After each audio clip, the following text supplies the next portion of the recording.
आकाशवाणी भोपाल से प्रस्तुत है प्रादेशिक समाचार।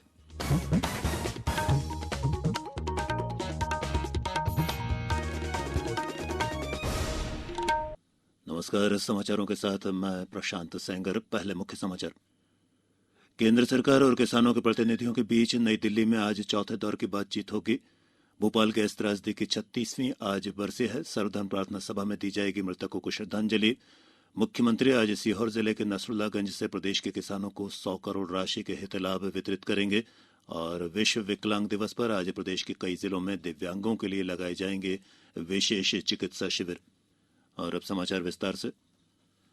सरकार और किसानों के प्रतिनिधियों के बीच नई दिल्ली में आज चौथे दौर की बातचीत होगी। मंगलवार को केंद्र और किसानों के बीच वार्ता के तीसरे दौर में कोई निष्कर्ष नहीं निकल सका था। पिछली बैठक में कृषि मंत्री नरेंद्र सिंह तोमर, वाणिज्य मंत्री पीयूष गोयल और वाणिज्य राज्य मंत्री सोम प्रकाश ने केंद्र का पक्ष रखा था। इस दौरान श्री तोमर ने कहा था कि सरकार किसानों के कल्याण के लिए पूरी तरह वचनबद्ध है।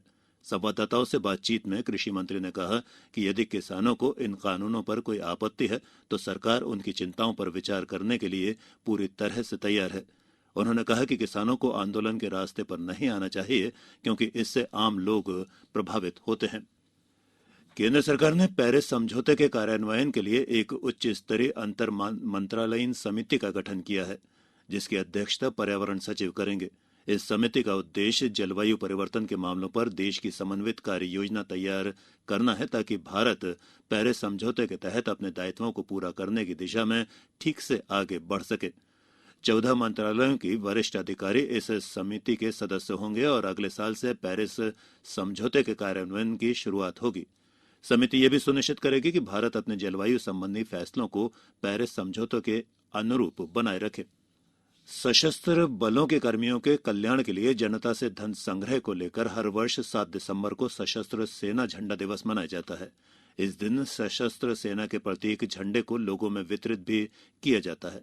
रक्षा मंत्री राजनाथ सिंह ने देशवासियों से सशस्त्र बल झंडा दिवस कोष में स्वैच्छिक योगदान की अपील की है। नई दिल्ली में सशस्त्र बल झंडा दिवस के लिए कोष एकत्र करने से जुड़े एक कार्यक्रम में श्री सिंह ने कहा कि हमारे पूर्व सैनिकों के पुनर्वास और कल्याण के साथ साथ शहीद सैनिकों के परिजनों और हमारे निःशक्त सैनिकों की जिम्मेदारी देश के सभी नागरिकों की है। भोपाल गैस त्रासदी की आज 36वीं बरसी है। 2 और 3 दिसंबर की दरमियानी रात में भोपाल की यूनियन कार्बाइड फैक्ट्री से रिसी जहरीली मिथाइल आइसोसाइनेट गैस की वजह से हजारों लोगों की असमय ही मृत्यु हो गई थी। वहीं इस गैस के असर से हजारों लोगों में शारीरिक व्याधियां भी उत्पन्न हो रही हैं। इस भीषण औद्योगिक त्रासदी की बरसी पर आज भोपाल के बरकतुल्ला भवन में सुबह 10 बजे से एक सर्वधर्म प्रार्थना सभा का आयोजन किया जाएगा। इसमें मुख्यमंत्री शिवराज सिंह चौहान भी शामिल होंगे। प्रार्थना सभा में दिवंगत गैस पीड़ितों को श्रद्धांजलि अर्पित की जाएगी और उनकी स्मृति में 2 मिनट का मौन भी रखा जाएगा।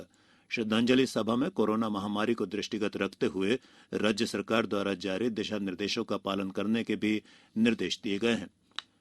अब समाचारों में वक्त है एक ब्रेक का। कोविड-19 से बचाव और सुरक्षित रहने के 3 उपाय। मास्क लगाएं, 2 गज दूरी है जरूरी, सुरक्षित दूरी रखें, हाथ और मुंह साफ रखें। ब्रेक के बाद एक बार फिर आप सभी का प्रादेशिक समाचारों में स्वागत है। मुख्यमंत्री शिवराज सिंह चौहान आज सीहोर जिले के नरसुल्लागंज से प्रदेश के किसानों को मुख्यमंत्री किसान कल्याण योजना के तहत 100 करोड़ राशि के हित लाभ वितरित करेंगे। प्रदेश के 5 लाख किसानों को प्रति किसान 2000 रुपए के मान से लाभान्वित किया जाएगा।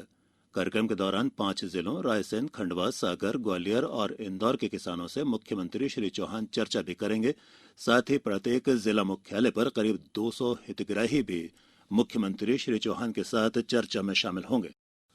वित्त मंत्रालय ने कहा है कि वस्तु और सेवा कर यानी जीएसटी की कर वसूली लगातार दूसरे महीने 1 लाख करोड़ रुपए से अधिक की रही है। नवंबर में जीएसटी की वसूली 1,04,963 करोड़ रुपए हुई, जिसमें वार्षिक आधार पर 1.4% की वृद्धि हुई है। देश में पिछले 3 महीनों से जीएसटी की वसूली में निरंतर बढ़ोतरी इस बात का संकेत है कि कोरोना महामारी और उससे लड़ने के लिए किए गए लॉकडाउन के बाद देश में सामान्य स्थिति बहाल हो रही है। विश्व स्वास्थ्य संगठन ने कहा है कि मलेरिया को नियंत्रित करने के मामले में भारत ने उल्लेखनीय कार्य किया है। संगठन द्वारा जारी विश्व मलेरिया रिपोर्ट 2020 के अनुसार इस रोग से सबसे अधिक प्रभावित देशों में से भारत एक ऐसा देश है जहां 2018 की तुलना में 2019 में 17.6% की कमी आई है। यही नहीं बल्कि भारत में क्षेत्रवार मामलों में भी काफी कमी देखने को मिली है और वर्ष 2000 से 2019 के बीच मलेरिया के मामले 71.8% कम हुए हैं।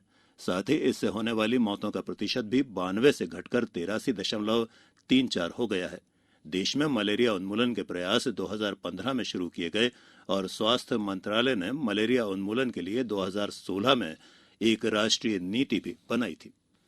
हमारी विशेष श्रृंखला जानना जरूरी है के तहत हम कृषि विधेयक के संबंध में फैलाए जा रहे भ्रम और उसकी सच्चाई से रूबरू करा रहे हैं। देश में कृषि क्षेत्र में परिवर्तन लाने और किसानों की आय दोगुना करने के लिए कई कदम उठाए गए हैं। सरकार ने इस दिशा में कृषि से संबंधित 3 नए कानून लागू किए हैं, जिनमें किसानों की उपज के व्यापार और विपणन, संरक्षण तथा सुविधा अधिनियम 2020, कृषक सशक्तिकरण और संरक्षण मूल्य संरक्षण समझौता और कृषि सेवा अधिनियम 2020 शामिल हैं। आज विश्व विकलांग दिवस है। इस अवसर पर प्रदेश के कई जिलों में दिव्यांगों की सुविधा के लिए विशेष स्वास्थ्य परीक्षण शिविर के साथ साथ उन्हें प्रमाण पत्र देने के लिए दिव्यांगता प्रमाण पत्र शिविर भी लगाए जा रहे हैं। विश्व विकलांग दिवस पर आज इंदौर शहर की दिव्यांग छात्र छात्राओं से जुड़ी संस्थाओं में बच्चों के खेलकूद, चित्रकला और सामर्थ्य प्रदर्शन सहित अनेक कार्यक्रमों का आयोजन किया जाएगा। आज ITI ग्राउंड नंदानगर में व्हील चेयर क्रिकेट प्रतियोगिता का भी आयोजन किया गया है। खंडवा में जिला स्तरीय कार्यक्रम धनवंतरी नगर स्थित दादाजी वृद्धाश्रम में आयोजित किया जाएगा। आज ही ओंकारेश्वर के झूला पुल के पास स्थित शांति निकेतन वृद्धाश्रम में भी इसी तरह का कार्यक्रम आयोजित किया गया है। उधर आगरमालवा में स्वास्थ्य विभाग द्वारा दिव्यांगता प्रमाण पत्र बनाने और स्वास्थ्य परीक्षण के लिए जिला चिकित्सालय में विशेष शिविर लगाया जाएगा। उत्तर भारत से आ रही सर्द हवाओं के कारण प्रदेश के अधिकांश जिलों में पिछले कुछ दिनों से तेज सर्दी पड़ने लगी है।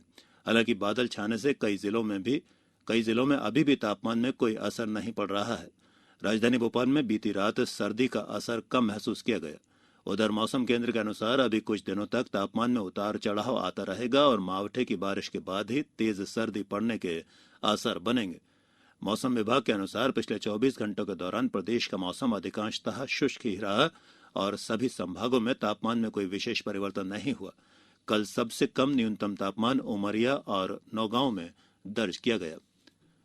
अब इस बुलेटिन के कुछ समाचार संक्षिप्त में।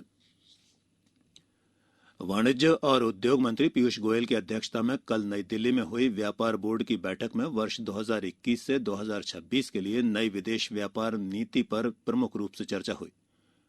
देशबंधु पत्रकार समूह के प्रधान संपादक ललित सुरजन का कल नई दिल्ली में निधन हो गया। वे 74 वर्ष के थे। अशोकनगर जिले में मध्य प्रदेश शासन द्वारा चलाई जा रही लोक कल्याणकारी योजनाओं की एक समीक्षा बैठक हुई, जिसमें PHE मंत्री शामिल हुए।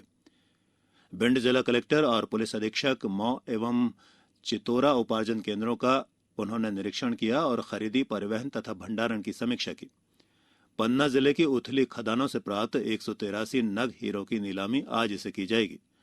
आगरमालवा जिले के ग्राम पचेटी के टिल्लर डैम में कल शाम एक नाव पलटने से उसमें सवार एक ही परिवार के 5 लोगों की मृत्यु हो गई। मृतकों में 2 महिलाएं और 3 बच्चे शामिल हैं। और प्रसिद्ध तानसेन संगीत समारोह में प्रस्तुति देने के लिए स्थानीय कलाकारों से आवेदन पत्र आमंत्रित किए गए हैं। आवेदन पत्र 12 दिसंबर तक बुलाए गए हैं। और अंत में इस बुलेटिन के मुख्य समाचार एक बार फिर। केंद्र सरकार और किसानों के प्रतिनिधियों के बीच नई दिल्ली में आज चौथे दौर की बातचीत होगी। भोपाल गैस त्रासदी की आज 36वीं बरसी है। सर्वधर्म प्रार्थना सभा में दी जाएगी मृतकों को श्रद्धांजलि। मुख्यमंत्री आज सीहोर जिले के नसरुल्लागंज से प्रदेश के किसानों को 100 करोड़ राशि के हित लाभ वितरित करेंगे। और विश्व विकलांग दिवस पर आज प्रदेश के कई जिलों में दिव्यांगों के लिए लगाए जाएंगे विशेष चिकित्सा परीक्षण शिविर। इस बुलेटिन के अंत में एक अपील, हमेशा ध्यान रखें, मास्क और 2 गज की दूरी, हाथ धोना भी है जरूरी। नमस्कार।